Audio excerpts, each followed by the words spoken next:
Hello everyone, good morning. मैं शरद यादव। दोस्तों, आज की क्लास जो हमारी इंपॉर्टेंट होगी इसलिए क्योंकि ये यूपी पीसीएस प्रीलिम्स 2024 को ध्यान में रख के तैयार की गई है क्लास को। और हम लोग कवर कर रहे थे एंशिएंट हिस्ट्री, जिसमें आज हमारा ये लेक्चर नंबर 5 होगा और ये हमारा लास्ट लेक्चर होगा। और ये जो लेक्चर हम लोग कवर कर रहे हैं ये घटनाचक्र पूर्वावलोकन जो सीरीज आती है 2023 का जो लेटेस्ट एडिशन आया हुआ है, जिसमें अलग अलग सब्जेक्ट्स आते हैं, ज्योग्राफी के, साइंस के, हिस्ट्री, पॉलिटी, एनवायरमेंट, इकोनॉमिक्स, इस तरीके से जो सब्जेक्ट्स आते हैं। वो इतनी मोटी किताब होती है कि हमने क्या किया, एक नया इनिशिएट किया। पूरे यूट्यूब पर एकमात्र हमारा प्लेटफॉर्म है जिसने सभी सब्जेक्ट्स के शॉर्ट नोट्स तैयार कर दिए, जिसमें सारे कॉन्सेप्ट, सारे प्रीवियस ईयर पेपर के प्रश्न उत्तर, व्याख्या और नए नए लेटेस्ट डाटा और अपडेट, ये सारी चीज इंक्लूड करके हमने केवल 45 पेज, 40 पेज, 55 पेज में एक एक सब्जेक्ट को कवर कर दिया। इससे फायदा हो रहा है कि अब आप लोग बार बार रिवीजन कर पा रहे हो और क्लासेस से जो है कि अगर आप क्लास भी देखते हो यूट्यूब पर तो और भी ज्यादा बेस्ट आपका रिवीजन हो पाता है, क्योंकि घटना चक्र के प्रश्न बहुत इंपॉर्टेंट होते हैं आपके सिविल सर्विसेज में। आरओ के एग्जाम्स में भी आपने देखा हमारे इन शॉर्ट नोट से 55 से अधिक प्रश्न आए हैं, जिसकी मैंने वीडियो विद प्रूफ जो बनाई थी उसका भी लिंक मैंने डिस्क्रिप्शन बॉक्स में लगा दिया है, आप उसे देख सकते हो। तो इसमें हम लोगों ने 4 क्लासेस कंप्लीट कर ली थी और आज हमारी लेक्चर नंबर 5 होगा जो कि लास्ट होगा। तो चलिए शुरू करते हैं। और चैनल पे पहली बार हो तो पहले फॉलो कर लेना चैनल को, साथ ही साथ टेलीग्राम चैनल को ज्वाइन कर लेना। वहां पे क्लासेस के साथ साथ और भी अपडेट्स आपकी मिलती रहती हैं आपको। और कल के क्लास में हम लोगों ने, लास्ट क्लास में जो कंप्लीट टॉपिक पढ़ा था उसका नाम था कि प्राचीन भारत में जो स्थापत्य कला थी, मंदिरों की वास्तुकला, मतलब स्थापत्य कला, मंदिर, चैत्य, विहार, स्तूप, इन सभी के बारे में पढ़ा था। और लास्ट टाइम हम लोगों ने छोड़ा था दक्षिण भारत पे, कि दक्षिण भारत का जो शासन कर रहे थे चोल, चालुक्य, पल्लव, संगम युग, इनके बारे में हमें आज की क्लास में स्टडी करनी है। और ये क्लास आज ही हमारी एंशिएंट हिस्ट्री की कंप्लीट हो जाएगी।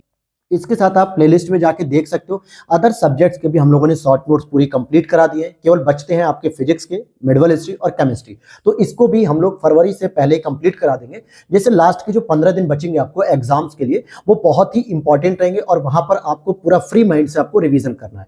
और अगर आप लोग में से कुछ लोग चाहते हैं कि इसकी पीडीएफ को बाई करना चाहते हैं, परचेस करना चाहते हो, तो वीडियो के नीचे दिए गए व्हाट्सएप नंबर पर आप वहां पे मैसेज करना।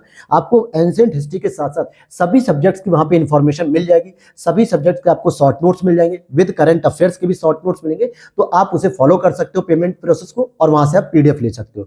तो चलिए शुरू करते हैं। हम लोग दक्षिण भारत की बात करेंगे तो सबसे पहले हम बात करेंगे चोल साम्राज्य की। तो चोल साम्राज्य का संस्थापक कौन था? देखो, यहां से 4 प्रकार के प्रश्न बनते हैं। पहला, चोल साम्राज्य कितने विभागों में विभक्त था, यानी इनका जिला क्या था, ग्राम क्या था, और राज्य क्या था, प्रांत क्या था, क्या नाम था, यह प्रश्न आता है। दूसरा, स्थानीय स्वशासन की जो ये पद्धति रखते हैं, यहां से प्रश्न आता है। तीसरा, इनके स्थापत्य कला में जैसे राजराज प्रथम हो गया, राजेंद्र प्रथम हो गया, गंगई कोंड जो चोलपुरम होती है, ये जो उपाधियां होती हैं, यहां से प्रश्न आता है। और पांचवा, चौथा, इनके द्वारा जो कार्य किए गए स्थापत्य कला, मंदिर वगैरह में, इससे प्रश्न आते हैं। तो हम एक एक करके सारे पॉइंट्स को कवर करेंगे यहाँ पे। अगर हम स्थापना की बात करेंगे तो विजयालय ने, जो कि पल्लवों के सामंत थे, तो यहां से क्या समझ है कि चोल जो है कि पल्लव के समकालीन तो नहीं थे लेकिन पल्लवों के सामंत तो हो गए। और विजयालय ने इसकी स्थापना की चोल साम्राज्य की। 1850 ईस्वी में तंजौर पर जब आक्रमण करके इन्होंने अधिकार कर लिया और वहां पे दुर्गा देवी का मंदिर भी इन्होंने बनवाया। और फिर 1871 ईस्वी तक शासन किया था विजयालय ने, अर्थात कि 21 साल तक विजयालय ने स्थापना करके चोल साम्राज्य की शासन किया, जो कि पल्लव के सामंत थे। और इस समय पल्लव व पांड्यों में निरंतर संघर्ष चलता रहता था और इसी का फायदा उठाया चोल सामंतों ने और एक नए राज्य की स्थापना की, तंजौर, तमिलनाडु के पास। अब यहां से हम देखेंगे कि किस मंदिर परिसर में भारी भरकम नंदी की मूर्ति है, जिसे भारत की विशालतम नंदी मूर्ति माना जाता है। तो बृहदेश्वर मंदिर या राजराजेश्वर मंदिर भी इसे कहते हैं, या दूसरा नाम इसका तंजौर मंदिर के नाम से भी फेमस है। क्यों ऐसा कहा जा रहा है? क्योंकि इसका निर्माण राजराज प्रथम ने कराया था, जो कि चोल शासक थे, और तंजौर में इसकी स्थापना करी गई थी। इसलिए इसको बृहदेश्वर मंदिर भी कहा जाता है, राजराजेश्वर मंदिर भी कह दिया जाता है, और आपके तंजौर में स्थापित होने की वजह से इसको तंजौर मंदिर भी कहते हैं। अच्छा, दक्षिण भारत में जो मंदिर स्थापत्य कला की जो विशेषता थी वो थी द्रविड़ शैली में, और जो उत्तर भारत की विशेषता थी वो थी आपकी नागर शैली में। और इन दोनों के बीच वाले क्षेत्रों में बेसर शैली की विशेषता देखने को मिलती है। हालांकि ये सारी डिस्कशन मैंने कल यहाँ पर आप देख सकते हो, नागर, बेसर, द्रविड़, इसके बारे में मैंने कल डिटेल से बताया था। इतने के साथ साथ और भी चीजें मैंने एक्स्ट्रा आपको बताई थी। तो इसीलिए दक्षिण भारत में होने की वजह से द्रविड़ शैली में था।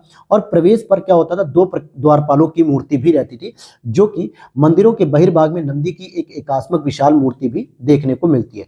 तो आपसे अगर पूछा जाए कि दक्षिण भारत में या पूरे भारत में नंदी की सबसे विशाल मूर्ति कहां देखने को मिलती है, तो बृहदेश्वर मंदिर, जो कि राजराज प्रथम ने बनवाया था। और चोलों का जो राज्य था वो किस सीमा तक फैला हुआ था। जैसे हमने कल मगध के बारे में पढ़ा था कि मगध का जो विस्तार था वो कहाँ तक फैला हुआ था। तो चोल साम्राज्य की बात करेंगे तो कृष्णा तथा तुंगभद्रा नदियों से लेकर कुमारी अंतरीप यानी कि जो तमिलनाडु का सबसे निचला पॉइंट है कन्याकुमारी, यहाँ तक पूरा विस्तृत भूभाग था और प्राचीन काल में तमिल प्रदेश का निर्माण करता था। इसमें कोरोमंडल तट तथा दक्कन के कुछ भाग यथा उरायूर, कावेरीपट्टनम, तंजावुर आदि चोलों के अधिकार में था। ठीक है, तंजावुर और तंजौर वगैरह ये सभी चोल साम्राज्य के अंतर्गत आता था। चोल प्रशासन की जो विशेषता थी वो ये थी कि ग्राम प्रशासन की स्वायत्ता, जिसको हम लोग स्थानीय शासन की विशेषता के रूप में मानते हैं। तो ये इनकी एक प्रमुख विशेषता भी होती है।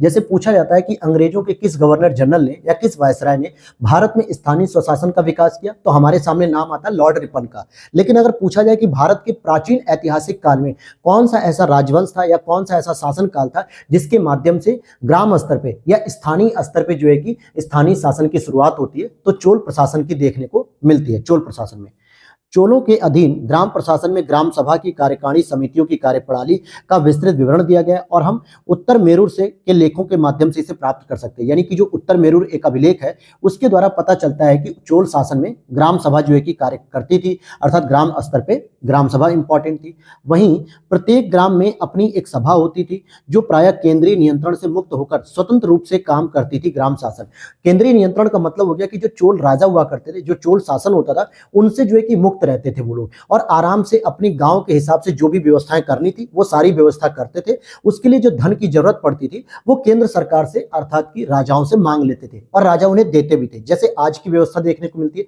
आप इसकी जानकारी के लिए मैं आपको पिक्चर का नाम बताता हूं, क्योंकि मैं हमेशा ही कहता हूं कि मैं मूवी सबसे अधिक देखता हूं, क्योंकि मूवी जितनी भी होती है वो हमारे समाज का आईना होती है। हमारे समाज में जो घटनाएं घटित हो रही होती है या जो पहले घटित हो चुकी है उसकी पूरी जानकारी देती है। आपने सुना होगा PS1 PS2, ये PS क्या, पोन्नी सेल्वम मूवी एक आई थी, तमिलनाडु और श्रीलंका के बीच संबंधों को दर्शाती है, जो कुछ और नहीं चोल साम्राज्य के बारे में ही बताती है।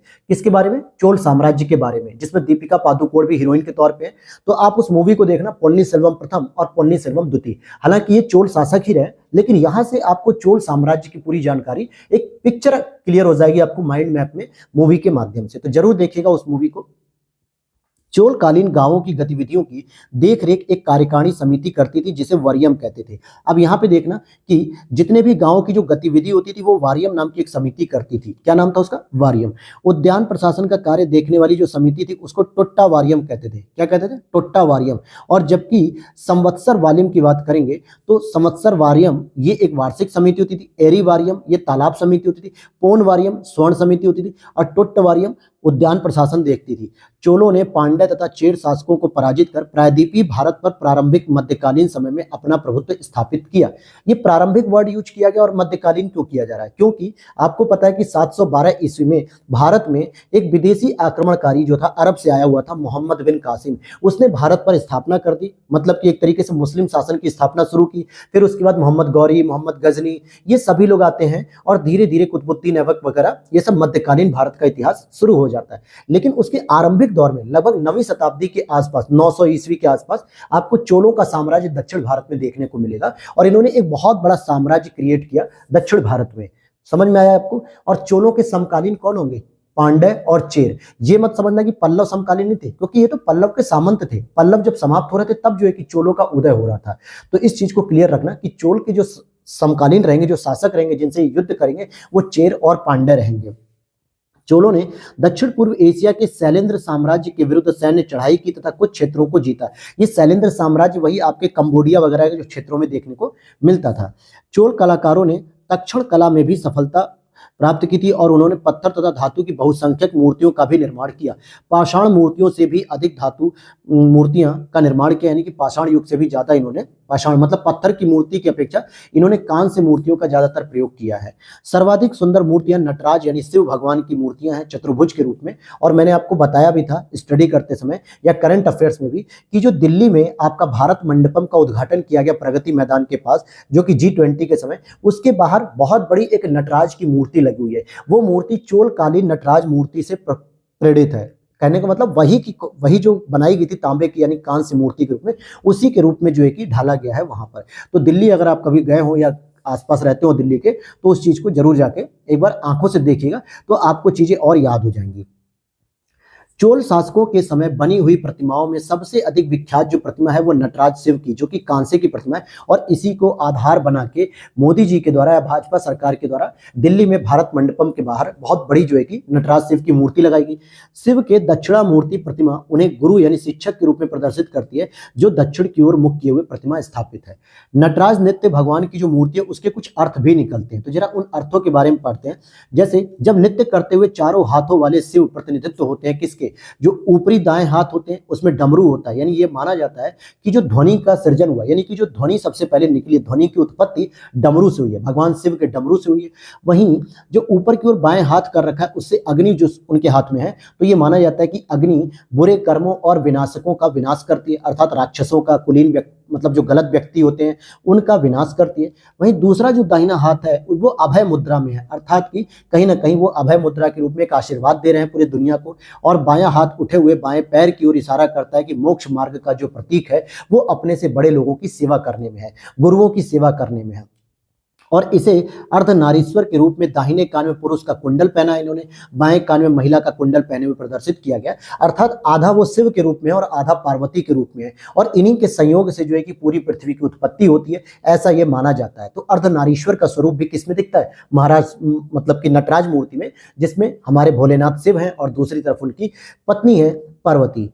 चोल शासक की बात करेंगे तो कुलोत्तुंग प्रथम के शासन काल में 1077 ईस्वी में 72 सौदागरों का एक चोल दूत मंडल चीन भेजा गया था। तो कुलोत्तुंग प्रथम जो चोल शासक था उसके शासन काल में 72 लोगों के द्वारा, मतलब कि जो 72 व्यापारी थे वो एक साथ आते हैं, और वो जो दूतावास था वो चीन से आया था, दूत मंडल। आगे देखते हैं, दक्षिण भारत का कौन सा राजवंश अपनी नौसैनिक शक्ति के लिए प्रसिद्ध था, तो चोल शासक थे, क्योंकि इन्होंने श्री विजय, सिंघल यानी कि श्रीलंका कहते थे, मालदीव आदि द्वीपों पर विजय प्राप्त कर ली थी। हालांकि ये भी कहा जाता था चोल शासकों के द्वारा कि जो बंगाल की खाड़ी थी इन्होंने अपने शासन के अंतर्गत इसे एक झील में तब्दील कर लिया, क्योंकि जितने भी अंडमान निकोबार आइलैंड थे, श्रीलंका था, मालदीव था, इन सभी पर इनका पूरा कब्जा हो गया था। तो ऐसा लग रहा था कि ये इनके प्रशासन के बीच में एक छोटी सी झील है, इतना अधिक ये शक्तिशाली लोग थे। राजेंद्र प्रथम की बात करेंगे तो बंगाल की खाड़ी को चोल झील भी कहा जाता है। देखो, चोल झील स्वरूप प्रदान करने का मतलब इन्होंने इस तरफ के जितने भी क्षेत्र थे सबको इन्होंने विजित कर लिया था। फिर आगे देखते हैं, 1017 में संपूर्ण सिंघल द्वीप यानी कि श्रीलंका को जीत लिया गया था, और सिंघल के राजा महेंद्र प्रथम महेंद्र V को बंदी बनाकर चोल राज्य में लाया गया, और उसने पवित्र गंगा जल लाने के उद्देश्य से गंगा घाटी में अभियान भी किया था राजेंद्र प्रथम ने, और पाल शासक महिपाल को पराजित किया तथा विजय के उपलक्ष्य में गंगई कोंड की उपाधि भी धारण की, तथा गंगई कोंड चोलपुरम नामक एक नई राजधानी की स्थापना की थी, और वहीं पर सिंचाई करने के लिए इसने चोल गंगम तालाब का भी निर्माण किया था। तो इतनी बातें क्लियर हो गई कि ये जब गंगा का पानी लेने के लिए उत्तरी भारत में आते हैं तो यहाँ पे पाल शासन देखने को मिलता है, जो कन्नौज पे संघर्ष कर रहा था, त्रिपक्षीय संघर्ष, जिसमें पाल, गुर्जर, प्रतिहार और राष्ट्रकूट शासन आपस में लड़ रहे थे। तो इसका जो समकक्ष था, महिपाल शासक को पराजित किया, और वहां पे इस विजय के उपलब्ध में इसने धारण की उपाधि गंगा कोंड, यानी कि गंगा के शासकों को मैं पराजित करके आया हूं। और फिर गंगा कोंड चोलपुरम नाम की एक नई राजधानी बताता है कि गंगा के क्षेत्र में जो चोल की एक राजधानी बनेगी उसी को हम गंगा कोंड चोलपुरम भी कहते हैं। तो ये जो उपाधि है, ये जो राजधानी है, इसकी स्थापना कौन कर रहा है, राजेंद्र प्रथम कर रहा है, राज प्रथम नहीं, राजेंद्र प्रथम, ध्यान देना इसको। अब इसका जो बेटा होता है जिसका नाम होता है अरिमोली वर्मन होता है, जो कि राजराज प्रथम। हालांकि जो पुन्नी सेल्वम मूवी देखोगे तो उसमें राजराज प्रथम का जिक्र देखने को मिलेगा आपको। परांतक द्वितीय का पुत्र चोल प्रथम, मतलब चोल शासक था ये, परांतक द्वितीय का पुत्र, और 985 ईस्वी में गद्दी पर बैठता है, और ये वही समय है जिस समय आपके महमूद गजनी उत्तर भारत में आक्रमण कर रहा है। याद होगा आपको कि उसने जो पहला आक्रमण किया था, फिर उसके बाद 1010 में जो है कि उसने आखिरी आक्रमण करके भारत से बाहर चला गया। फिर यहाँ पे देखते हैं, स्थायी सेना तथा विशाल नौसेना का इसने गठन किया, समस्त भूमि की नाप कराई, श्रीलंका के उत्तरी भाग पर इसने विजय प्राप्त की, और शैव मतावलंबी अपने आप को कहता था, तथा शिवपाद शेखर की उपाधि भी इसने धारण की थी। राजेंद्र प्रथम ने सिंगल द्वीप या श्रीलंका विजय पर यानी सिलोन का पूर्ण कार्य किया, मतलब सिलोन भी हम इसे कहते हैं, श्रीलंका भी कहते हैं और सिंगल द्वीप भी कहते हैं, क्योंकि जब राजराज प्रथम था शासक तो उसने क्या किया, केवल श्रीलंका के उत्तरी भाग पर विजय प्राप्त की। लेकिन जब इसका पुत्र आता है राजेंद्र प्रथम, तो इसने क्या किया कि पूरे के पूरे जो है कि श्रीलंका पे कब्जा कर लिया। तो ऐसा भी कहा जाता है कि किस चोल शासक ने पूरे श्रीलंका को जो है कि विजित किया, राजेंद्र प्रथम। और कौन सा ऐसा चोल शासक था जिसने केवल और केवल उत्तरी भारत मतलब उत्तरी श्रीलंका पे कब्जा किया, तो वो था राजराज प्रथम था। फिर आगे देखते हैं कि कुलोत्तुंग प्रथम की बात करेंगे। इसके समय में श्रीलंका के राजा विजय बाहु ने अपनी स्वतंत्रता घोषित की थी और कुलोत्तुंग प्रथम ने पुत्री का विवाह श्रीलंका के राजकुमार मतलब वीरप्पे रुमाल के साथ किया था। तो यहाँ पर ये चीजें आपको अब समझ में आ रही होंगी, कहानी के तौर पे याद हो रहा होगा पूरा का पूरा। अब यहाँ हम देखेंगे कि हमें चोलों के विषय में उनके पूर्ववर्ती राजवंशों की अपेक्षा अधिक जानकारी प्राप्त होती है, यानी कि चोलों के बारे में हमें ज्यादा जानकारी प्राप्त होती है, जबकि उनके पूर्ववर्ती जो पल्लव शासक थे उनके बारे में हमें जानकारी बहुत कम प्राप्त होती है। तो ये बात तो बिल्कुल सही है। ऐसा क्यों? क्योंकि पल्लव कालीन सभ्यता में केवल मुख्य रूप से कला संस्कृति का ज्यादा विकास हुआ, जिसमें नरसिंह वर्मन शैली देखेंगे जो कांची का कैलाश मंदिर निर्मित होता है, और जो अलग अलग शैली देखने को मिलती है, लेकिन बाकी और जानकारी इसमें नहीं मिलती। जबकि चोलों के शासन में हमें श्रीलंका विजय की जानकारी मिलती है, गंगा विजय की जानकारी मिलती है, साथ ही साथ मूर्ति कला की जानकारी मिलती है, नटराज सेव की, और स्थानीय शासन की जानकारी मिलती है, किन किन समितियों से काम करते थे उनकी भी जानकारी मिलती है। तो चोल शासन जो है कि सबसे ज्यादा महत्वपूर्ण था दक्षिण भारत में उस समय। चोल शासकों ने मंदिरों की दीवारों पर अभिलेख उत्कीर्ण करने के चलन प्रारंभ किए, और जिनमें उसकी विजयों के ऐतिहासिक विवरण दिए जाते थे। पहले क्या होता था कि मंदिरों को जो है कि केवल एक पूजा पाठ का स्थल माना जाता था, बाजारों का स्थल माना जाता था, या किसी सामाजिक समारोह का स्थल माना जाता था। लेकिन चोल वंशों ने क्या किया, इन्हें यह लगा था कि भाई मंदिर तो हजारों साल तक रहेंगे ही रहेंगे, तो क्यों ना हम अपनी जो वीर गाथा है वो मंदिरों पे उत्कीर्ण करवाएं। इसलिए इन्होंने मंदिरों को ही एक अभिलेख के तौर पे यूज किया, और अपने जितने भी राजा जो विजय अभियान कर रहे थे, जो महत्वपूर्ण घटनाक्रम हो रहा था, उसकी पूरी जो है कि जानकारी मंदिरों की दीवारों पर उत्कीर्ण करवाते थे। वहीं एरीपत्ती चोल प्रशासन के अंतर्गत वह भूमि होती थी जिससे मिलने वाला राजस्व अलग से ग्राम जलाशय के रखरखाव के लिए निर्धारित किया जाता था। एरीपत्ती 7वीं-8वीं सदी में दक्षिण भारत में घटिका प्राय मंदिरों के साथ संबंध विद्यालय थे, तो ये विद्यालय थे एक तरीके से। चोलकालीन स्थानीय प्रशासन में बड़े नगरों के आलम कुर्रम, जिसको हम ग्राम संघ गठित होते थे, जिन्हें तनयूर अथवा तरकुरम भी कहा जाता था। कहने का मतलब हो गया कि जो कई सारे गांव मिलकर ग्राम संघ बनाते थे, तो उसका जो मुखिया होता था उसे तनयूर या तकुर्रम भी कहते थे। वहीं मणिग्राम, नाना देशिस दूसरे देशों या विदेशों के साथ भी व्यापार करते, जो व्यापारी थे मणिग्राम और नाना देशिस, ये दूसरे देशों अर्थात विदेशों के साथ व्यापार करते थे। तगर की बात करें तो ये प्राचीन भारत का एक महत्वपूर्ण व्यापारिक केंद्र था, और यह कल्याण तथा वेंगी के मध्य स्थित था। तगर तगर क्या है? एक तरीके से महत्वपूर्ण व्यापारिक केंद्र था जो कल्याण और वेंगी के मध्य स्थित था। पुलकेशिन द्वितीय चालुक्य वंश के शासकों में सर्वाधिक योग्य था तथा शक्तिशाली था। जो पुलकेशिन द्वितीय था, ये वही ऐहोल अभिलेख से जो जानकारी हमें मिलती है कि पुलकेशिन द्वितीय और हर्षवर्धन के बीच में एक युद्ध हो रहा था और पुलकेशिन द्वितीय इसको जीत जाता है, ये ऐहोल अभिलेख में देखने को मिलता है। तो ये चालुक्य वंश के संस्थापक थे, मतलब चालुक्य वंश के शासक थे ये, और उन्होंने 610 से 642 ईस्वी तक शासन किया, ऐसी जानकारी ऐहोल अभिलेख में मिलती है। किस वंश द्वारा प्रायः महिलाओं को प्रशासन में उच्च पद प्रदान किया जाना शुरू किया गया? तो ये चालुक्य वंश हो जाएगा। विक्रमादित्य के भाई चंद्रादित्य ने की रानी विजय भट्टारिका ने अपने नाम से 2 ताम्रपत्र लिखवाए, और ये एक कवियत्री थी। कुशलता पूर्वक शासन भी इन्होंने किया। इसकी छोटी बहन कुमकुम देवी ने ब्राह्मण को एक गांव दान में दिया था। कीर्तिवर्मन सेकंड ने महारानी महादेवी उसके साथ रक्तपुर में स्कंदवार में उपस्थित रहने का उल्लेख यहाँ पर मिलता है। 6ठी-7वीं शताब्दी में वातापी, जो कि कर्नाटक में था, चालुक्यों की राजधानी थी, और इसका वास्तविक शासन था पुलकेशिन प्रथम, पुलकेशिन द्वितीय नहीं, पुलकेशिन प्रथम, जो इसका वास्तविक संस्थापक था। कर्नाटक के जो है कि लोग रहते थे, वातापी इनकी राजधानी थी। अब यहाँ पे ऐहोल अभिलेख की बात कर ले, ऐहोल प्रशस्ति, जो कि बादामी के शासक पुलकेशिन द्वितीय के इतिहास को जानने का एक महत्वपूर्ण स्रोत है, और इसकी जो भाषा है वो संस्कृत है, तथा इसकी लिपि जो है दक्षिणी ब्राह्मी, यानी ब्राह्मी लिपि क्या होती थी? दक्षिण से, मतलब कि दाहिनी तरफ से बाईं तरफ लिखा जाता है। और इसकी रचना किसने की थी ऐहोल अभिलेख की? तो रवि कीर्ति ने की थी। और कालिदास तथा भारवी की भी ये चर्चा इसमें देखने को मिलती है, कालिदास और भारवी की। भारवी ने पुस्तक एक लिखी थी किरातार्जुनियम। किस शासक ने सिंघल द्वीप के विरुद्ध 642 ईस्वी में 2 समुद्री अभियान भेजे थे? तो नरसिंह वर्मन प्रथम, जो कि पल्लव वंश के शासक थे, और पल्लव वंश के ही सामंत होते हैं आपके चोल।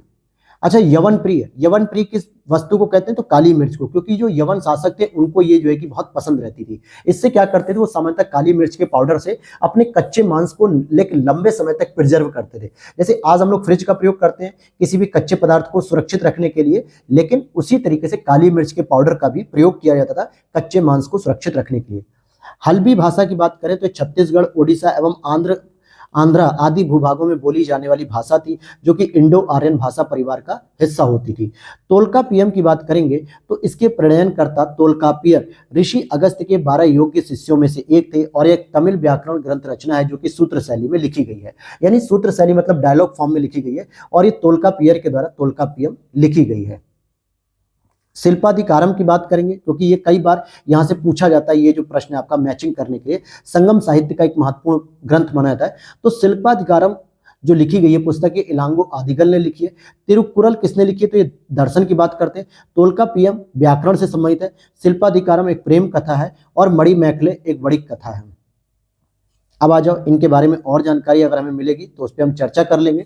जैसे अगर आप देखोगे कि शैव संतों के लेखन संग्रह को तिरुमुराय कहा जाता था और ये 5वां वेद भी समझा जाता था।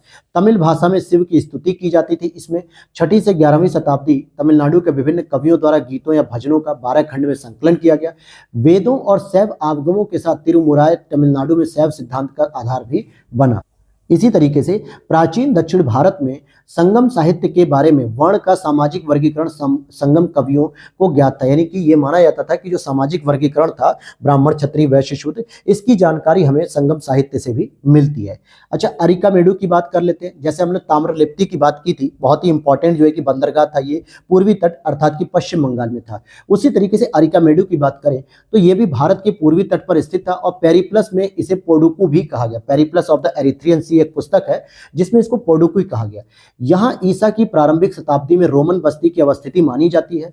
प्राप्त अवशेषों में कई रोमन वस्तुएं यहां पर प्राप्त हुई है, जिसमें शराब के 2 हत्थे युक्त कलश हैं, रोमन लैंप है, रोमन प्याला है। ये सभी चीजें यहां पर देखने को मिलती हैं और इससे भारत तथा रोम के घनिष्ठ व्यापारिक संबंधों की सूचना मिलती है। तो अरिकामेडु एक तरीके से पोर्ट वाला शहर यानी बंदरगाह वाला शहर है और यह मुख्य रूप से पूर्वी तट पर था भारत के। अब आपको बताना है कमेंट सेक्शन में कि अरिकामेडु तमिलनाडु में था या फिर आंध्र प्रदेश में था। जैसे मैंने आपको बताया ताम्रलिप्ति बहुत बार पूछा जाता है और ये पश्चिम बंगाल में पूर्वी तट पर स्थित था। उसी तरीके से एम्फोरा जार की बात करेंगे तो लंबी और संकीर्ण गर्दन वाला दोनों तरफ हत्थेदार एक जार था। तेल या शराब रखने के लिए उपयोग किया जाता होगा और अरिकामेडु के उत्खनन से रोम आयातित इस जार का अवशेष हमें देखने को मिलता है। रोम से आयातित इस जार का संगम साहित्य में केवल चोल, चेर, पांड्य राजाओं के बारे में कदम्ब वंश का कोई उल्लेख नहीं मिलता। यानी कि संगम साहित्य मुख्य रूप से चोल, चेर, पांड्य इन्हीं 3 राजाओं के बारे में हमें जानकारी देखने को मिलती है। अब ध्यान देना, आपके दिमाग में आ रहा होगा कि एक संगम युग, तो संगम युग दोस्तों वो आपको मध्यकालीन भारत में देखने को मिलेगा। विजयनगर साम्राज्य की जो बात होती है, जहां पे संगम और हरिहर बुक्का ने मिलकर, मतलब कि हरिहर और बुक्का ने अपने दोनों भाइयों ने मिलकर अपने पिता की याद में, जिनके पिता का नाम संगम था, तो एक संगम युग की स्थापना की। फिर उसमें सुलभ वंश आता है, तालुब वंश आता है और अराविडु वंश आते हैं। तो ये ध्यान देना कि वो मध्यकालीन भारत में होता है विजयनगर साम्राज्य की। हम यहाँ पे संगम काल में जो चोल, चेर, पांड्य मिलते थे, उनके तहत हम राजाओं के बारे में कवर कर रहे हैं। कुरल की बात करेंगे तो ये तमिल साहित्य का बाइबल माना जाता था या लघु वेद भी माना जाता था और मुक्पाल भी इसे कहा जाता था। इसकी रचना तिरुवल्लुर ने की थी, जो कि ब्रह्मा के अवतार माने जाते हैं। कंबन की बात करेंगे तो कंबन द्वारा एक रचित कंब रामायण या रामावतार तमिल भाषा में, जो कंबन ने रामायण की रचना की है वो तमिल भाषा में है। तमिल क्षेत्र के सिद्ध यानी सित्तर एकेश्वरवादी थे और वे मूर्ति पूजा की निंदा करते थे। कन्नड़ क्षेत्र के लिंगायत पुनर्जन्म के सिद्धांत को मानते थे या नहीं मानते थे, इस पर प्रश्न चिन्ह लगाते थे तथा जाति आधिकारिक को स्वीकार करते थे, यानी कि जाति आधारित व्यवस्था को अस्वीकार कर देते थे। तो कन्नड़ में यानी कर्नाटक में लिंगायत धर्म की बात की जाती थी। अब गुप्त काल के दौरान देवगढ़ का दशावतार मंदिर ललितपुर में स्थापित है। चंदेल शासकों के दौरान खजुराहो एमपी में जो है कि खजुराहो का मंदिर है। चालुक्य शासकों ने जो है कि बादामी पर जो है कि शासन किया और पल्लव शासकों ने पनमलय यानी इससे संबंधित है, यनमलय से संबंधित है। दक्षिण भारत में नगरों में व्यापारियों के विभिन्न संगठन थे। दक्षिण भारत में नगरों में व्यापारियों के विभिन्न संगठन थे, जैसे मणिग्राम, वलंजियर आदि। तो मणिग्राम हो गया, वलंजियर हो गया, ये सब नगरों में व्यापारिक संगठन थे। चोल काल में ब्राह्मणों को दान में दिए गए ग्रामों को चतुर्वेदी मंगलम भी कहा जाता था। इंपॉर्टेंट है ये शब्द, याद रख लेना। चतुर्वेदी मंगलम क्या होता था, तो ये ब्राह्मणों को दान में दिए गए गांव को कहा जाता था चोल काल में। चोल शासक परांतक प्रथम के अंतिम दिनों में राष्ट्रकूट शासक, जिसमें कृष्णा तृतीय ने पश्चिमी गंगो यानी कि बुत्तुक सेकंड की सहायता से तकुल्लम में युद्ध में चोलों को परास्त किया और तंजौर पर अधिकार कर लिया। इसके उपलक्ष्य में तंजयु कोंड की उपाधि ली। कोंड मतलब होता है किसी को समाप्त कर लेना, जैसे गंगा कोंड मतलब गंगा क्षेत्र को जीत लेना, तंजयु कोंड का मतलब तंजौर को जीत लेना। तो ध्यान देना कि चोलों से जो युद्ध हुआ था कृष्ण तृतीय का, जो कि हार गए थे चोल इसमें जो है कि, और यहाँ पे तकोल्लम का युद्ध कहलाता है। तो तकोल्लम का युद्ध किसके बीच हुआ? चोल शासक और राष्ट्रकूट शासकों के बीच में हुआ। तो ये प्रश्न आता है कि तकोल्लम का युद्ध कब हुआ? तो ये चोल शासक और राष्ट्रकूट शासक के बीच में हुआ। उरायूर क्या है दोस्तों? तो तमिलनाडु के तिरुचिरापल्ली में कावेरी नदी के तट पर स्थित एक संगमकालीन नगर है। सूती वस्त्रों का एक बहुत बड़ा केंद्र माना जाता था। इसका विवरण पेरिप्लस ऑफ द एरिथ्रियन सी पुस्तक में मिलता है। तो उरायूर आपने देखा पूर्वी तट पे है, ताम्रलिप्ति आपने देखा पूर्वी तट पे, आरिकामेडु देखा आपने पूर्वी तट पे। तो ये कुछ इंपॉर्टेंट शहर हैं, इंपॉर्टेंट जो है कि तटीय क्षेत्र हैं, जो आपसे प्रश्न बनते हैं। अब इसी तरीके से उदय जीरल की बात करेंगे तो ये केरल के चेर से संबंधित है, क्योंकि जो चेर शासक थे वो मुख्य रूप से केरल में थे, जबकि चोल और चेर मतलब चोल और पांड्य किधर थे? तमिलनाडु, आंध्र प्रदेश, इन सब क्षेत्रों में देखने को मिल जाते थे। लेकिन जो चेर शासक थे वो केरल में थे। महाभारत के युद्ध में भाग लेने वाले सभी योद्धाओं को भोजन कराते थे, अनुश्रुतियों से ऐसा ज्ञात होता है। पांड्य राजा की बात करेंगे तो इनकी जो जीवन रेखा थी वो वेंगी नदी थी, और यह कावेरी के दक्षिण में स्थित थे, और इनकी राजधानी मदुरा थी। पेरिप्लस ऑफ द एरिथ्रियन सी में विभिन्न बंदरगाहों की चर्चा की गई, जैसे नौरा, तोंडी, मुशिरी, नेलिनसिंडा, ये सभी पश्चिमी तट पर स्थित थे। और यह भी प्रश्न पूछा जाता है, जैसे नोरा क्या है, तोंडी क्या है, मुसरी क्या है, नेलिसंडा क्या है। ये मुख्य रूप से क्या है? एक तरीके से बंदरगाह है, और ये किस तट पे है? पश्चिमी तट पर स्थित थे। जैसे ताम्रलिप्ति क्या है? एक बंदरगाह जो पूर्वी तट पे स्थित था, पश्चिम बंगाल में। अरिकामेडु की बात होगी, तो ये सब आपसे पूछ लिया जाता है। वहीं संगमकालीन साहित्य में कोन, को एवं मनन शब्द राजा के लिए प्रयुक्त किए जाते थे। कोन, को और मनन, ये सारे शब्द राजा के लिए प्रयुक्त किए जाते थे। संगम का तात्पर्य कवियों की गोष्ठी से है, और इन गोष्ठियों में कवियों द्वारा रचा गया जो साहित्य होता था उसी को हम संगम साहित्य कहते थे। तो इसकी भी 3 बैठकें आयोजित की गई थी, जो कि पांड्य राजाओं के संरक्षण में तीनों संगमकालीन जो संगम साहित्य की जो बैठक हुई थी, ये पांड्य राजाओं के संरक्षण में आयोजित की गई थी। जिसमें पहली जो थी उसका जो स्थान था वो मदुरई थी, और अध्यक्षता कौन कर रहा था? अगस्त ऋषि कर रहे थे। दूसरे वाले का कपाटपुरम अलैवई में हुआ था, और इसकी भी अध्यक्षता अगस्त ऋषि के बाद तोल्कापियर ने की। और थर्ड वाले की बात करेंगे तो इसका स्थान भी मदुरई था, और इसकी अध्यक्षता नक्कीरर ने की है। किसने की? नक्कीरर ने की है। किस ऋषि के बारे में कहा जाता है कि उन्होंने दक्षिण भारत का आर्यकरण किया, उन्हें आर्य बनाया? तो ये अगस्त ऋषि के बारे में कहा था, और ये तमिल साहित्य के जनक भी माने जाते हैं। अब यहाँ पे हम चालुक्यों की राजधानी को देखें तो बादामी हो जाएगा, पल्लव की राजधानी कांचीपुरम हो जाएगी, हर्ष की राजधानी कन्नौज हो जाएगी, पांड्य की राजधानी मदुरई हो जाएगी। तो ध्यान देना कि जो पल्लव शासक थे जिन्होंने कांचीपुरम वगैरह मंदिर वगैरह स्टैब्लिश किया, तो कैलाशनाथ मंदिर, ये सब, तो पल्लवों की राजधानी थी कांची। हर्षवर्धन की राजधानी कन्नौज, हालांकि पहले थानेश्वर थी लेकिन बाद में कन्नौज शासन करते ही। इसके बाद होती पांड्य की राजधानी आपको मदुरई देखने को मिलेगी। आगे देखते हैं हम कालक्रम की बात करेंगे तो महेंद्र वर्मन प्रथम के अधीन पल्लव सत्ता की स्थापना की गई थी। तो पल्लव शासनकाल की स्थापना किसने की? महेंद्र वर्मन प्रथम ने की थी। 600 से 630 तक शासन किया। फिर दूसरी बात अगर हम गोपाल की बात करेंगे तो इसने पाल राजवंश की स्थापना की 750 से 770। राजा भोज के अधीन प्रतिहारों का उदय होता है 836 से 880। परांतक प्रथम के द्वारा चोल सत्ता की स्थापना की जाती है। हालांकि चोलों की स्थापना जो है कि विजयालय के द्वारा की गई थी, लेकिन मुख्य रूप से चोल सत्ता स्थापित होती है परांतक प्रथम के द्वारा। यहां पर देखते हैं कि प्रतिहारों का उदय मिहिर भोज यानी कि 836 से 885 के बीच हुआ, और जिसे भोज प्रथम की संज्ञा भी दी जाती है। चेर राज्य आधुनिक केरल प्रांत में स्थित था, जिसके अंतर्गत त्रावणकोर, कोचीन, मालाबार का कुछ भाग सम्मिलित था, और राजधानी इनकी वांची होती थी, वांची। पल्लव शासकों का अगर क्रम पूछा जाए काल क्रमानुसार, तो हालांकि पल्लव शासकों में स्थापना किसने की? तो महेंद्र वर्मन स्थापना करते हैं, फिर दूसरा नरसिंह वर्मन होता है, फिर तीसरा परमेश्वरन वर्मन होता है, और लास्ट होता है यहाँ पे चौथा नंदी वर्मन सेकंड।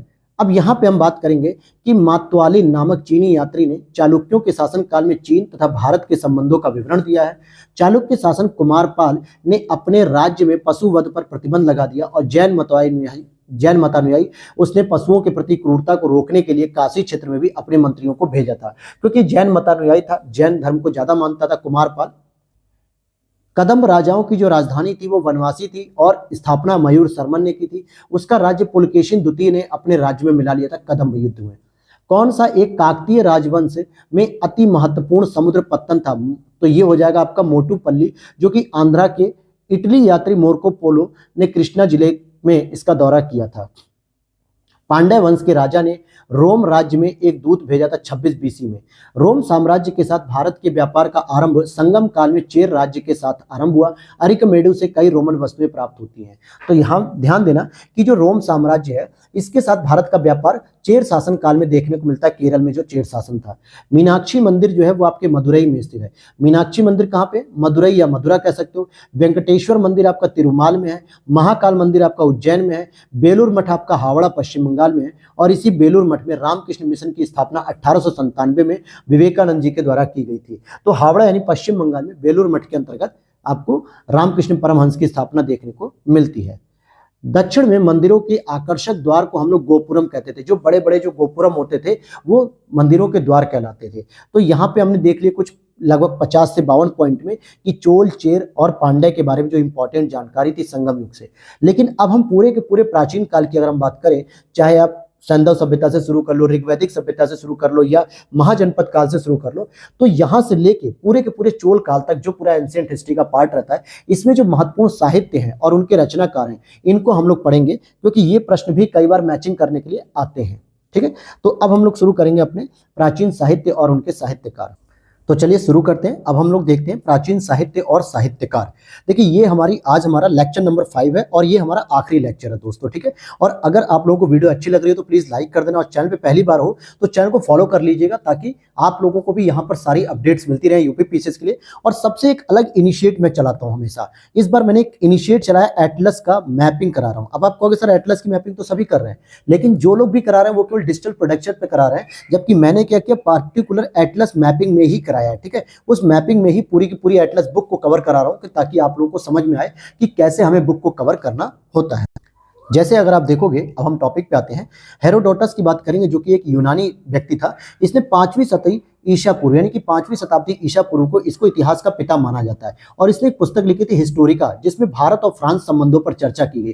तो भारत और फ्रांस के संबंधों पर चर्चा करने के लिए जो पुस्तक है हिस्टोरिका, ये हेरोडोटस ने लिखी थी। फिर आगे देखते हैं, पाणिनि ने कौन सी पुस्तक लिखी? अष्टाध्यायी लिखी है, जो कि संस्कृत पति। पतंजलि ने उस पर महाभाष्य लिखा। यास्क ने निरुक्त लिखी है। कात्यायन ने वार्तिक लिखी है। कात्यायन ने क्या लिखी? वार्तिक। मुद्रा राक्षस की रचना विशाख दत्त ने की है, और जो चंद्रगुप्त मौर्य के जीवन पर प्रकाश डालती है, मुद्रा राक्षस। अमर सिंह की बात करेंगे तो अमर सिंह के द्वारा अमरकोश रची गई थी। वात्स्यायन कृत जो है कि कामसूत्र है। कालिदास के द्वारा मेघदूत लिखा गया, और इसके द्वारा तो विशाख दत्त के द्वारा मुद्रा राक्षस लिखा गया।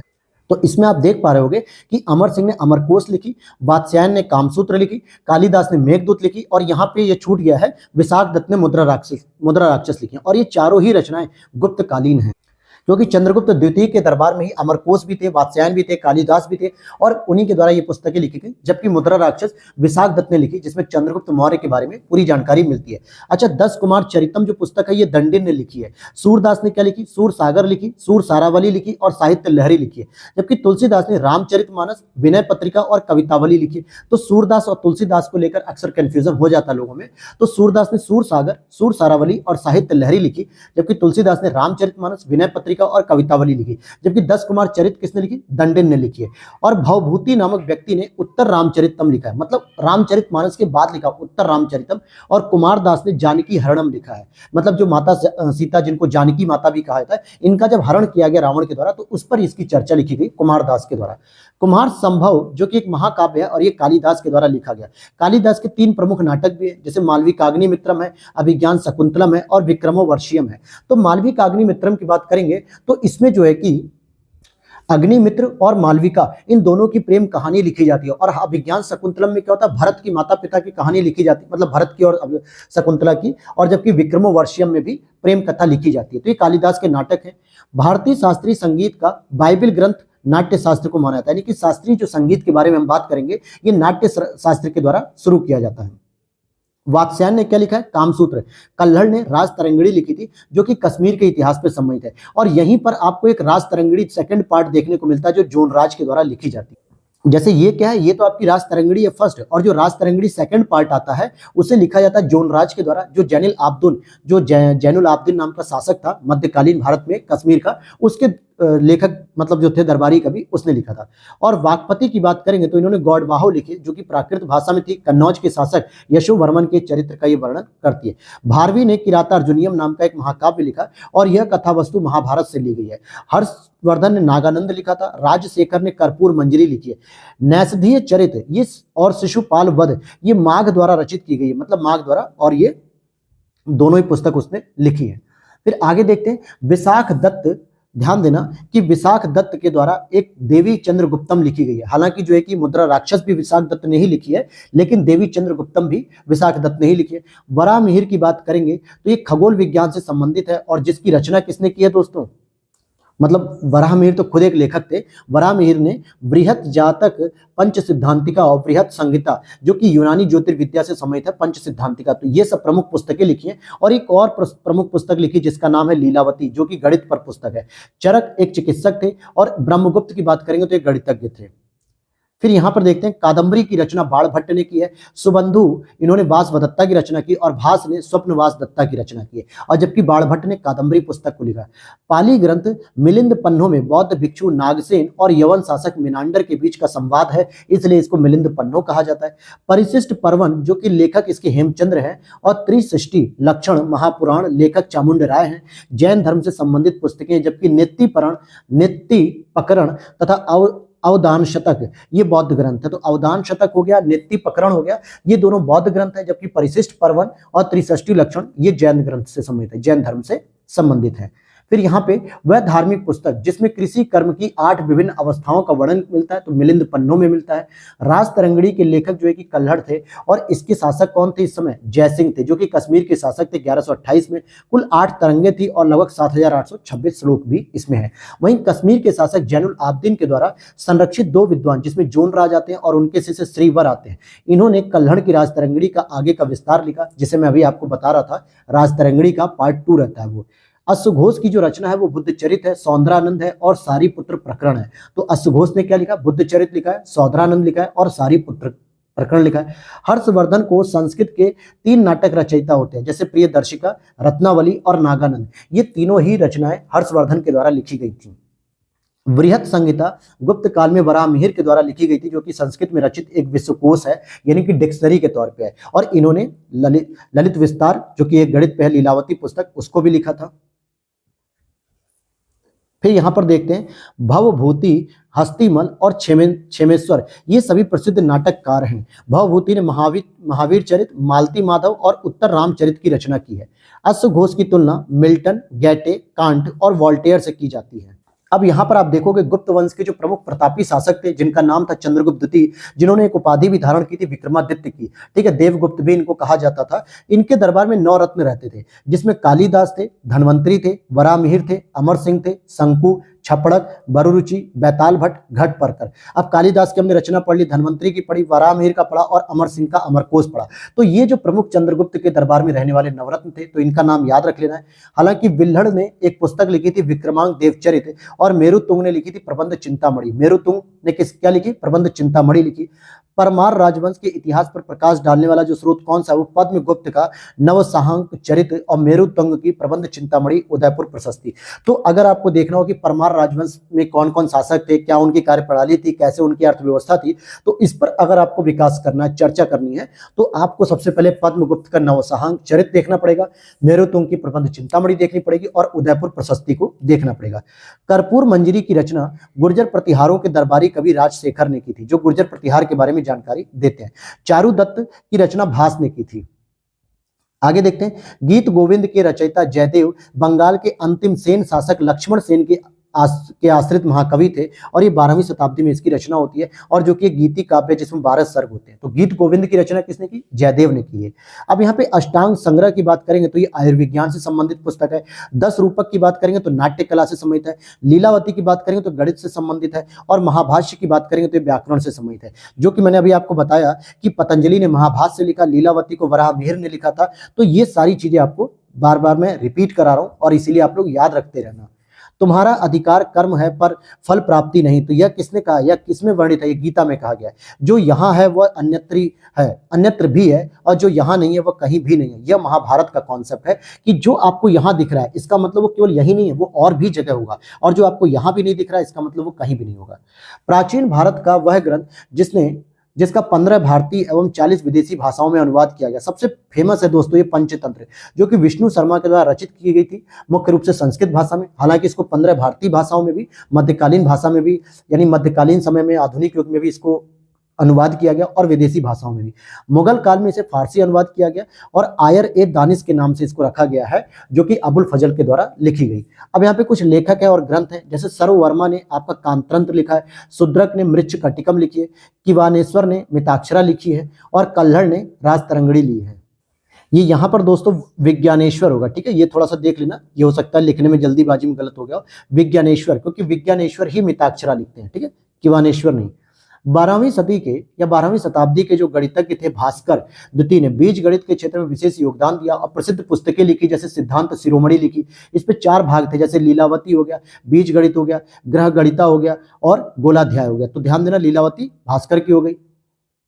पीछे मैंने आपको शायद गलती से मैंने आपको यहाँ पर लीलावती में मैंने वराह मिहिर बता दिया था, ये गलत हो जाएगा। ये आपके कौन है, भास्कर द्वितीय हैं। आर्यभट्ट की बात करें तो आर्यभट्ट 4वीं-5वीं शताब्दी के प्राचीन भारत के प्रसिद्ध गणितज्ञ थे और खगोल शास्त्री थे। इन्होंने जो है कि आर्यभट्टियम पुस्तक लिखी, जीरो का विकास किया, दशमलव प्रणाली को जो है कि यूज करना सिखाया, इन दशमलव का स्थानिक मान की खोज की, और इन्होंने बताया कि सूर्य स्थिर है और पृथ्वी जो है कि चारों ओर सूर्य की परिक्रमा लगाती है।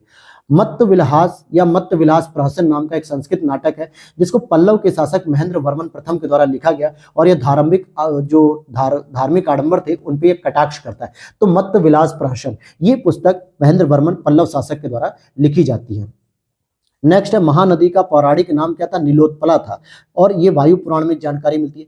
मनुस्मृति में कुल 18 स्मृतियां हैं, जिनकी रचना मनु ने की थी, और प्राचीन भारत का प्रथम और महान विधि निर्माता इसको माना जाता था। शून्य की खोज किसने की, भारतीयों ने, अर्थात आर्यभट्ट ने। लाइफ ऑफ वेन्सांग, ये हुइली ने पुस्तक लिखी। द नेचुरल हिस्ट्री प्लिनी ने लिखी है। हिस्टोरिकल फिलोसॉफिकल या फिलिपिकल, ये पाइपकेकस ट्रोगस ने लिखी है। नेक्स्ट है आपका यहाँ पर इसी तरीके से सर्वाधिक प्राचीन वाद्य यंत्र जो था वो वीणा है, जबकि सितार, सरोद, तबला, ये सब मध्यकालीन वाद्य यंत्र है। यानी कि हमारे प्राचीन भारत में सबसे पहले वीणा का आविष्कार किया गया था। सितार, सरोद, तबला, इन सब का तो मध्यकाल में आता। अमीर खुसरो जैसे तबला वादक माने जाते हैं, यानी कि इन्होंने तबला का आविष्कार किया। मिताक्षरा की बात करेंगे तो याज्ञवल्क्य की स्मृति पर यह टीका लिखी गई, और ये विज्ञानेश्वर ने लिखी थी, और ये संस्कृत भाषा में लिखी गई थी। दाय भाग की बात करेंगे तो जिमुतवाहन ने लिखी दाय भाग, जो कि हिंदू धर्म के संपत्ति के उत्तराधिकार से संबंधित है। तो इंपॉर्टेंट है ये कि हिंदू धर्म में जो उत्तराधिकार का जो कॉन्सेप्ट आता संपत्ति के लिए, कि पिता के बाद उसके बेटे को मिलती है संपत्ति, तो ये जिमुतवाहन की एक पुस्तक है दाय भाग, इसमें मिलता है। तो यहां तक तो आपने देखा एंशिएंट पीरियड खत्म हो रहा है, और अब हम जो मिडिवल हिस्ट्री में एंट्री करेंगे, मध्यकालीन भारत में मोहम्मद गौरी, कुतुबुद्दीन ऐबक, इल्तुतमिश, रजिया, अलाउद्दीन खिलजी, बलबन, इन सभी पीरियड से पहले हमें एक छोटा सा मध्यकाल देखने को मिलता है, जिसे हम पूर्व मध्यकाल के रूप में देखते हैं। कि मध्यकाल के प्रवेश होने से पहले कुछ भारत की और भी क्षेत्रीय जो शासक थे, क्षेत्रीय वंश थे, इनके बारे में थोड़ी सी जानकारी ले लो, जिसमें आपका सबसे पहले हम पढ़ेंगे कि अजमेर के शासक पृथ्वीराज तृतीय, जो कि 1177 से 1192 ईस्वी तक शासन करते हैं, ये अजमेर के होते हैं, जिनको पृथ्वीराज चौहान के नाम से भी जाना जाता है, और पृथ्वीराज तृतीय इनका मूल नाम था। तराइन के प्रथम युद्ध जो कि 1191 में होता है, मोहम्मद गौरी से ये मोहम्मद गौरी को ये पराजित करते हैं। परंतु तराइन के दूसरे युद्ध 1192 में चौहान की पराजय होती है, और चौहान की फिर मृत्यु भी हो जाती है, मोहम्मद गौरी इनको मार देता है। पाल वंशी शासक देवपाल बौद्ध मतानुयायी था। उसने जावा के शैलेंद्र वंशी, जावा मतलब इंडोनेशिया, शैलेंद्र वंशी शासक बालपुत्र देव के अनुरोध पर नालंदा में एक बौद्ध विहार बनवाने के लिए 5 गांव दे दिए थे दान में, और स्वर्ण भूमि के शासक थे, और देवदूत कौन थे, देवपाल थे। यहाँ पर और हम बात करेंगे तो गोविंद चंद्र गढ़वाल की रानी कुमार देवी बौद्ध मतानुयायी थी। उन्होंने सारनाथ में धर्मचक्र जिन विहार भी बनवाया था, धर्मचक्र जिन विहार बनवाया। हम्मीर महाकाव्य की बात करेंगे तो इसमें चौहानों को सूर्यवंशी बताया गया। चौहान सूर्य के पुत्र चहमान नामक अपने पूर्वज के वंशज थे, और वे 4 अग्निकुलों में से एक थे।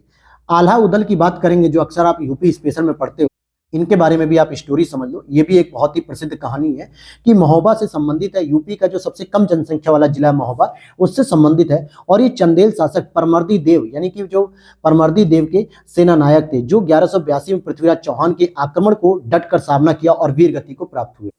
चंदेलों और चौहानों के संघर्ष का वर्णन चंदबरदाई की एक पुस्तक है पृथ्वीराज रासो, इसमें देखने को मिलता है। और जगनिक की एक पुस्तक है परमाल रासो, इसके आल्हा खंड से प्राप्त होता है। यानी आप देखोगे चंदबरदाई रासो ने, मतलब चंदबरदाई ने अपनी एक पुस्तक लिखी थी पृथ्वीराज रासो, यानी कि पृथ्वीराज का शासन कैसा था, तो उसमें चंदेल और चौहानों का संघर्ष देखने को मिलता है। वहीं जगनिक ने परमाल रासो नाम की पुस्तक लिखी जिसमें आल्हा खंड देखने को मिलता है। तो पृथ्वीराज रासो के लेखक हो गए जयानक, हमिर रासो की रचना हो गई सारंगधर, और नरपति नाल जो है कि बीसल देव रासो ने लिखी है। तो ध्यान देना, पृथ्वीराज विजय, पृथ्वीराज रासो नहीं, पृथ्वीराज रासो तो चंदबरदाई लिखते हैं, लेकिन पृथ्वीराज जो विजय है इसके लेखक जयानक है, और हमिर रासो की रचना सारंगधर है, और नरपति नाल की रचना बीसल देव रासो है।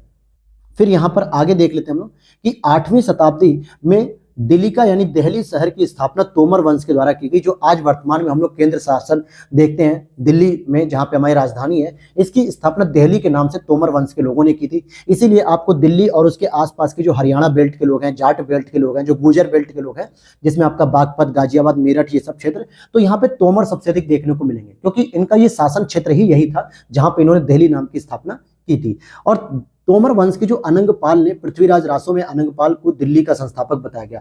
तो किसने की दिल्ली की स्थापना? अनंगपाल ने की, जो कि तोमर वंश से समय थे। अब पृथ्वीराज रासो जिसे चंदबरदाई लिखते हैं, इसमें अनंगपाल के बारे में बताया था कि ये दिल्ली के संस्थापक हैं। बाद में चौहान शासकों ने दिल्ली पर अधिकार कर लिया। जजाक भुक्ति की बात करें तो बुंदेलखंड का ये प्राचीन नाम है, और चंदेल वंश के संस्थापक नन्नुक के पौत्र जयसिंह या जेजा के नाम पर ही पड़ा था। तो जो चंदेल वंश के संस्थापक थे वो कौन थे? नन्नू, और नन्नुक के जो पुत्र थे यानी कि पोते थे वो जयसिंह या जेजा के नाम पे जजाक भुक्ति रखा गया। जजाक भुक्ति के चंदेलों में धंग देव प्रसिद्ध और शक्तिशाली राजा हुआ था, जिसने महाराजा धीराज की उपाधि धारण की थी। तो धंग शासक बहुत इंपॉर्टेंट है जजाक भुक्ति से, अर्थात चंदेलों से। और प्रयाग में यानी प्रयागराज में शिव आराधना करते हुए इसने अपना शरीर त्याग दिया था। तो ये शैव मतानुयायी था। काल अनुक्रम की बात करेंगे तो यशो वर्मा आएंगे 930 से 950, धंग आएंगे 950 से 1002, विद्याधर आएंगे 1019 से 1029, और कीर्ति वर्मा आएंगे 1060 से 1100। तो इट मीन्स कि ये जो आप देख रहे हो शासन प्रणाली, ये पूरी जजाक भुक्ति यानी चंदेलों के क्रम में देखने को मिलती है। चित्तौड़ के त्रिभुवन नारायण मंदिर को किसने बनवाया था? तो परमार राजाओं भोज ने बनवाया था। पुंड्रवर्धन भुक्ति अवस्थित है, ये कहाँ पे? उत्तर बंगाल के क्षेत्र में अवस्थित है। पल्लव के बारे में बात करेंगे, सॉरी पाल वंश के, तो जो पाल वंश था जो त्रिपक्षीय संघर्ष में शामिल होता है, तो पाल वंश के जो संस्थापक थे वो तो गोपाल थे और क्षत्रिय वंश से संबंधित थे, और ये लोग बौद्ध मतानुयायी थे। इन्होंने नालंदा में विहारों का निर्माण किया। हालांकि गोपाल ने एक ओदंतपुरी की स्थापना की थी, जो कि एक शिक्षा का केंद्र था, ओदंतपुरी की। फिर इसी का एक बेटा आता धर्मपाल की अगर हम बात करेंगे, तो धर्मपाल की बात करेंगे तो इसने विक्रमशिला और सोमपुर यानी पहाड़पुर में एक प्रसिद्ध विहारों की स्थापना की, और बौद्ध लेखक हरिभद्र उसकी राज्यसभा में निवास करते थे। और बौद्ध धर्म के विकास के लिए इसने विक्रमशिला बौद्ध विश्वविद्यालय की स्थापना की थी, जो कि आज शिक्षा का केंद्र है, वर्तमान में आज भागलपुर के अंतर्गत आता है। और इसी विक्रमशिला भागलपुर में हमने डॉल्फिन का भी अभ्यारण्य देखने को मिला है। गोपाल एवं पल्लव शासक नंदी वर्मन पल्लव मल्ल को जनता द्वारा प्रत्यक्ष रूप से चुना गया था। राष्ट्रकूट वंश की स्थापना किसने रखी थी? दंती दुर्ग ने रखी थी 736 ईस्वी में। उज्जैनी में उसने हिरण्यगर्भ यानी महादान यज्ञ करवाया था। दंती दुर्ग ने हिरण्यगर्भ यानी महादान करवाया था।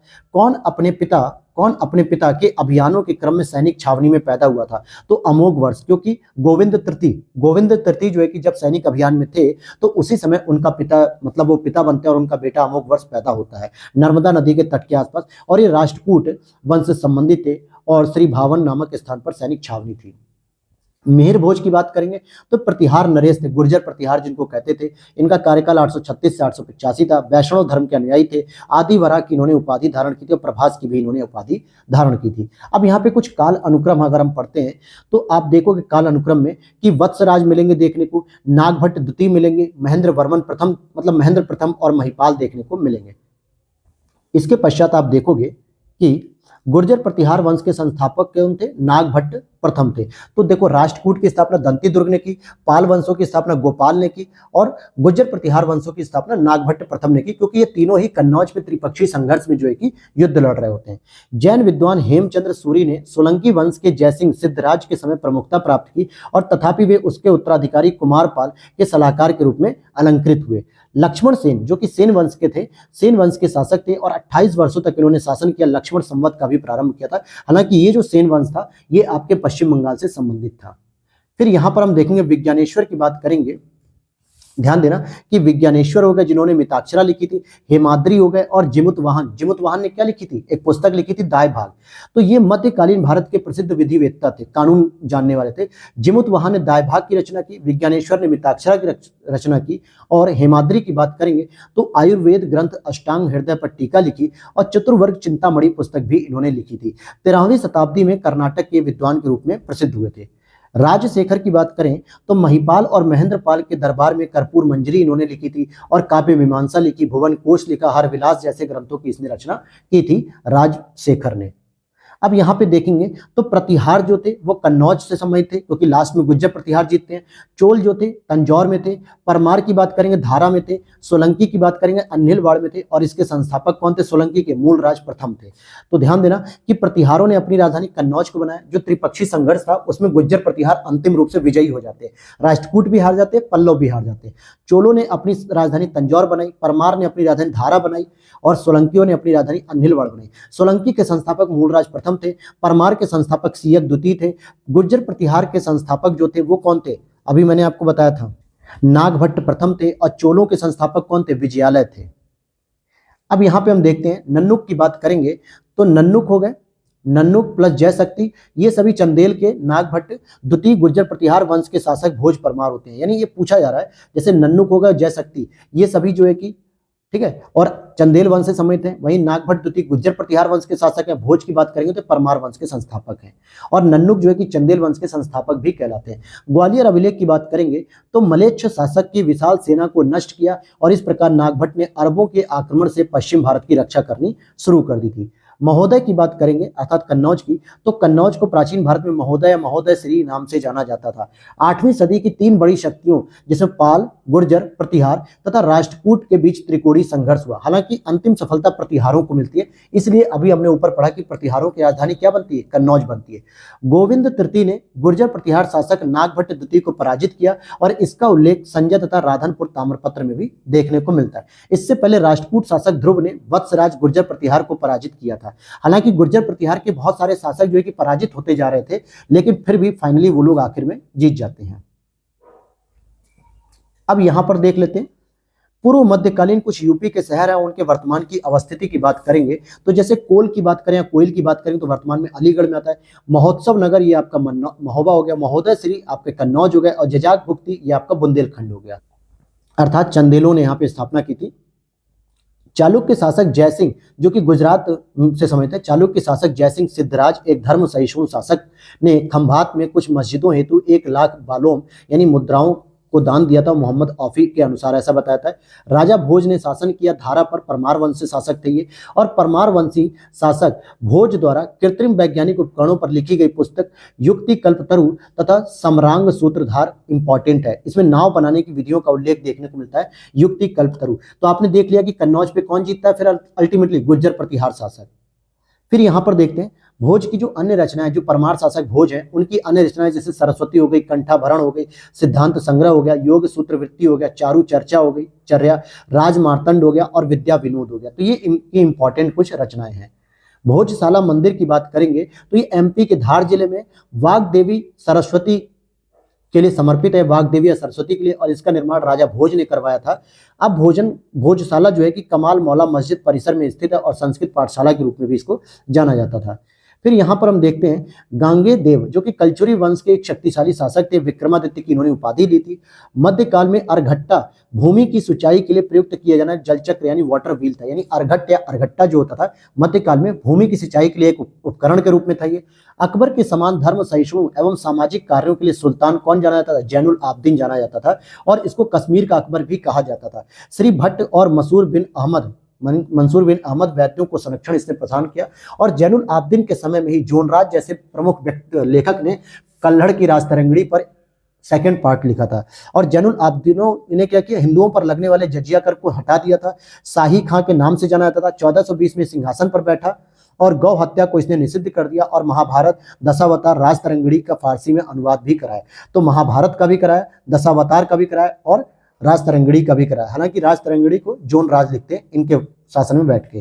कर्नाट वंश के संस्थापक नान्य देव थे जो कि 1097 ईस्वी में करते हैं। राजधानी इनकी सिमरावगढ़ है। मिथिला का स्वर्ण युग कहलाता है। ये अंतिम शासक हरि सिंह थे और कला और साहित्य के संरक्षक यहाँ पे देखने को मिलते हैं। कुरुसपाल शिलालेख में किस राजा के बारे में जानकारी मिलती है? तो सोमेश्वर प्रथम, जिन्होंने गांव दान का भी विवरण इसमें देखने को मिलता है। तो ये छत्तीसगढ़ से संबंधित है और यहाँ पर अब हमारा एंशियंट हिस्ट्री का भी क्लास आपका कंप्लीट हो चुका है। ठीक है, और अब हमारा साथ में आपको ये भी पता होगा कि अब मेडिवल इसके बाद शुरू होगी और मेडिवल भी दोस्तों केवल और केवल 5 लेक्चर में कंप्लीट हो जाएगी। तो मैंने आपसे जैसा कि कहा था कि फरवरी लास्ट तक मैं पूरे के पूरे शॉर्ट नोट्स को कवर कर दूंगा, तो इसलिए ये शॉर्ट नोट्स भी आपके कंप्लीट हो चुके हैं।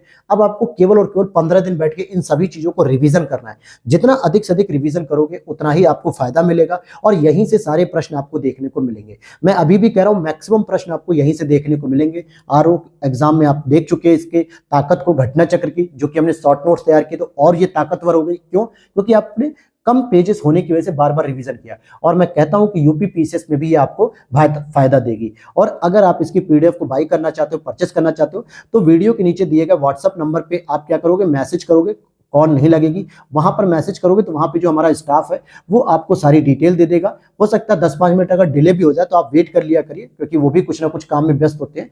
तो ऐसे में आपको रिप्लाई मिल जाएगा और आप वहां से सारे प्रोसेस को फॉलो करके हर एक सब्जेक्ट की आप पीडीएफ बाई कर सकते हो। तो चलिए मिलते हैं नेक्स्ट क्लास में। वीडियो अच्छी लगी हो तो लाइक कर देना, चैनल पे पहली बार हो तो फॉलो कर लेना और टेलीग्राम से भी हमारे चैनल से जुड़ जाइए, जहां पर आपको सारी अपडेट्स मिलती रहती, जहां पे मैं आपसे बात कर पाता हूं डिस्कशन ग्रुप में। तो सारी अपडेट्स के लिए आप टेलीग्राम चैनल को ज्वाइन कर सकते हो, उसका लिंक वीडियो के नीचे दिया गया। तो मिलते हैं नेक्स्ट वीडियो में। Thanks for watching.